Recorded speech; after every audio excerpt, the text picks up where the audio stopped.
Alright,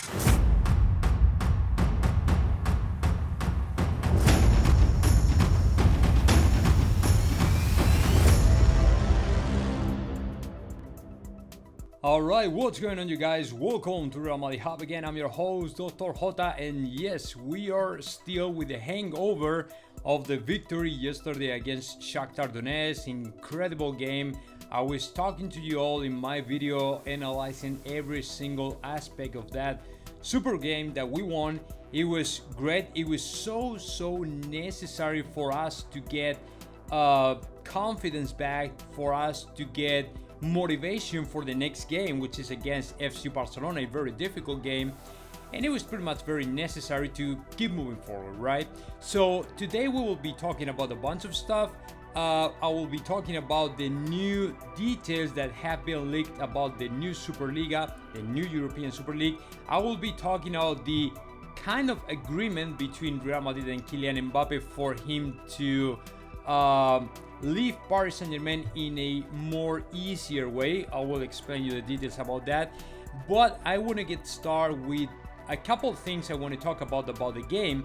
And the first name is about Vinicius Jr., and you will understand why.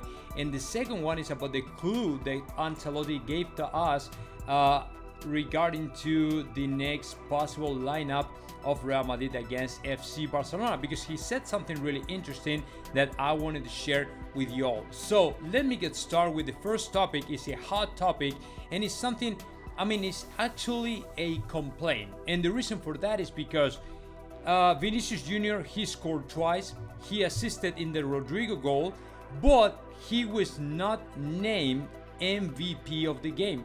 He was not the most valuable player of the game. Something I can understand.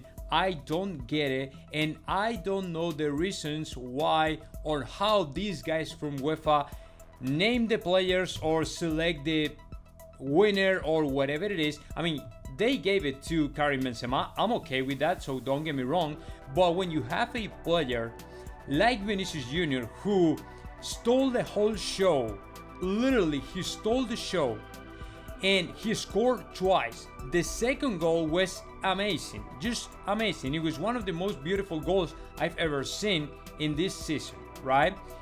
And he assisted in the goal of Rodrigo. What else he had to do to get the trophy, to get the the prize or the trophy of the most valuable player of the game? What else he had to do? How can you guys not give it to him when he was clearly the most valuable player of the game, considering he scored more than anybody, he assisted more than anybody, he was the most dangerous player on the field more than anybody, and of course, for everybody, he was the player of the game, right? He had the highest score in SofaScore, right? So there are a bunch of reasons, there are a bunch of arguments to say, hey, this guy should be the most valuable players. To me, you don't even have to go to, the goals he scores, the assists, the number of assists, or even the score he got in the different data of different platforms and stuff, or even to the journalists. You don't even have to go there. It's enough if you watch the game from the beginning to the end. Vinicius Jr. was way ahead of everybody else, including Karim Benzema. I'm okay with that because I love Karim Benzema, and this is really helpful in his race for the Ballon d'Or. But of course, we have to be honest. And last night, there was a name above everybody else, and that name was Vinicius Jr. So I can understand what are the rules for these guys of UEFA to decide who is going to win the trophy, who is going to be picked for the most valuable player. I don't really know. I don't get it. I would like to receive an explanation about that more in detail, because I don't really understand why Vinicius Jr. scoring more, being more dangerous and all this stuff and being the best, how he couldn't win this prize. I don't understand. I really don't understand. And that is something I wanted to share with you all, because I think that maybe 70% of you all guys think the same way. How is that possible Vinicius Jr. didn't win this trophy? But it's okay.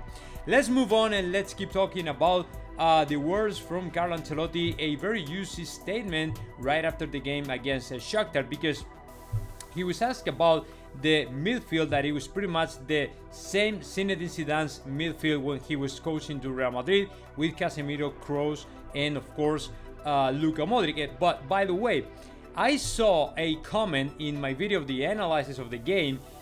One of you guys said, hey, it wasn't you the guy who was blasting to Carlo Ancelotti for not lining up to Camavinga, Fede Valverde and all that stuff? And I said yes. But that's why he's a football manager, one of the best football managers ever seen. And I am just literally a bullshitter, you know what I'm saying? I mean, I'm kidding, but somehow what I understand is, if you have a very clear idea, if you have a project, if you have, or you know, or you think you know how the things have to go in Real Madrid from now and on, you have to die for your ideas. And what we saw before the international break, it was a Real Madrid crazier, definitely. I mean, with a crazy midfield, with Camavinga running around back and forth, Fede Valverde running back and forth, more misplaced, more disorganized a little bit, I can tell you that. But on the other hand, if you want more, I mean, faster pace and super quick transitions and more vertical and become more, I mean, sharper and aggressive and stuff like that, you definitely need this kind of players, right? And that is what pretty much Carlo Ancelotti said in the beginning of this preseason. He had a very clear idea about how Real Madrid has to deploy himself and his players on the field.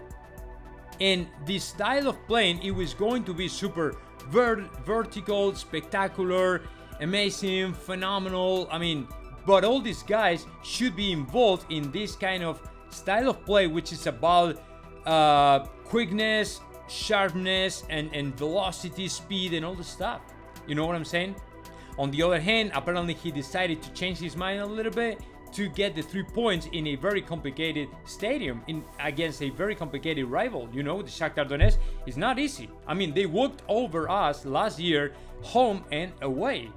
So I really can't understand the Carlo Ancelotti to change everything, at least in the midfield, and say, okay, I'm going to try another route because this clearly didn't work in the last game, so we have to have another approach or something like that, okay?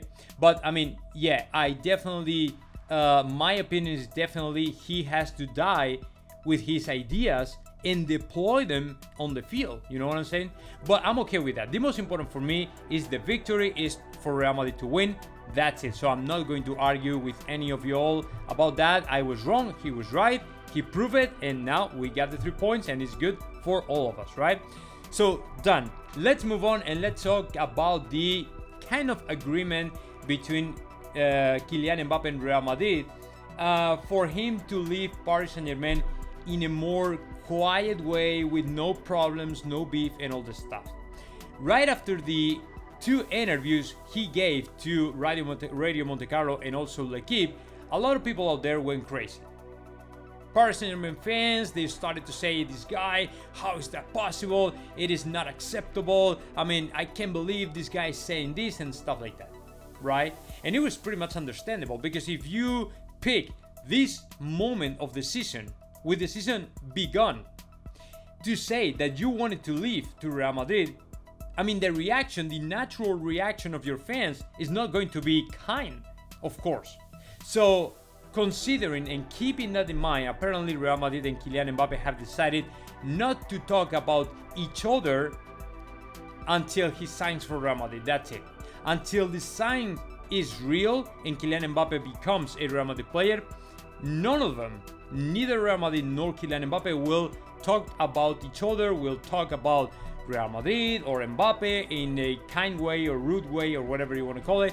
They won't say a word about each other until he becomes a Real Madrid player. And to me, that is the healthiest thing we can do, because it is good for him, so he can get, you know, or he can be 100% focused on his goals with Paris Saint-Germain, because he's top professional and he won't quit, and he will keep giving everything he got for Paris Saint-Germain to succeed.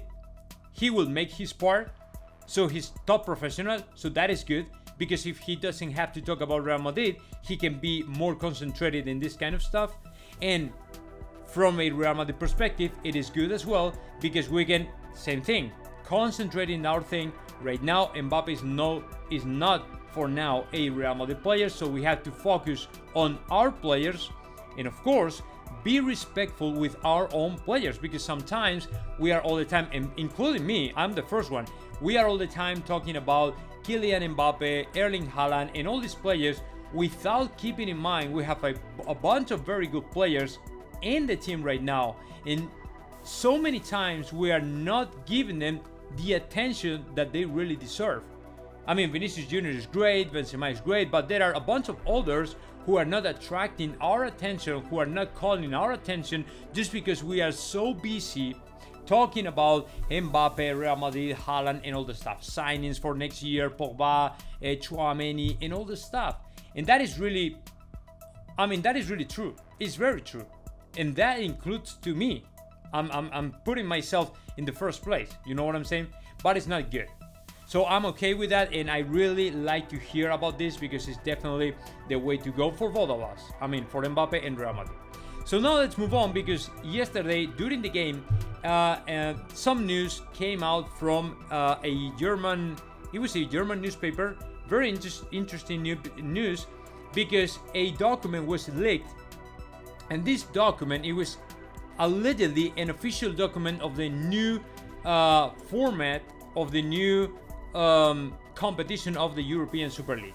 As you probably know, in the European Super League, one of the weakest points, one of the points that has been more criticized by the enemies, the opposition, the rivals, UEFA, and all the stuff, it is, there's no way for keeping the same teams, no matter how the results are, in the same competition. It has to be depending on the results the previous season in their domestic competitions. You know what I'm saying? In the original format of the European Super League, there were 8 teams that were going to play no matter what. No matter how good they do, no matter how good they did, no matter how bad they did or something like that, they will be there whatever it takes. Manchester United, Real Madrid, Barcelona, and all the stuff. But now, in this new document, they are revealing that this has been changed, and now every single team that wants to participate in this new tournament, they will have to get a very good result in their domestic league. For example, say that you are, maybe Fiorentina, right? And you end the season in the 3rd position of the standings, right, in Italy, and you can qualify to the 1st division of the European Super League. It's pretty enough. It's pretty fair to me. Sounds really good, sounds really fair, and I think that people will be more open and flexible to accept this new format, this new, design of the European Super League than the previous one. Because the other one, it was not, how would I say this? It was not fair enough, because people, what they couldn't understand is, why is this team playing or competing for this trophy if they did a really bad season last season? If they did really bad job, a really bad performances last season, how is that possible that he can compete? He's enabled to compete in this competition if they did a horrible job last season. And to me, it's pretty understandable. That is what apparently they have changed. And now the new Super League, the new European Super League, apparently is going on, and more people, they are saying, will accept this new format. So cross the fingers and see if this new European Super League is born, and we can see the new competition really soon. So now let me know your thoughts about that. Just comment in the section below, and of course subscribe to my channel, Madrid Hub.